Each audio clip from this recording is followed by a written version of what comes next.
When we're talking about increasing HRV or deep sleep, instead of focusing on trying to increase those parameters specifically, focus on the constellation of healthy things and healthy strategies that surround your sleep itself.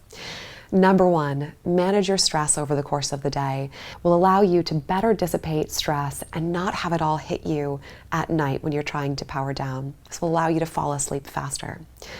Also, breathing exercises.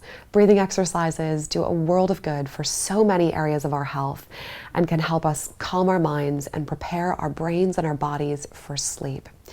Also, healthy sleep itself will, of course, allow us to wake up and better manage our stress, our mood, our nutrition, and then get better sleep the following night, thereby starting a positive feedback loop.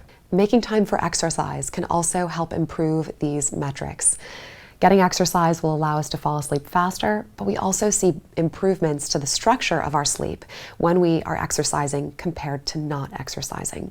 Also, eating well can help improve some of these metrics. Being mindful of what we're eating, focusing on lots of fruits and vegetables, lean proteins, and structuring your meals so that your breakfast and your lunch are some of the bigger meals of the day, and then your dinner is on the lighter side.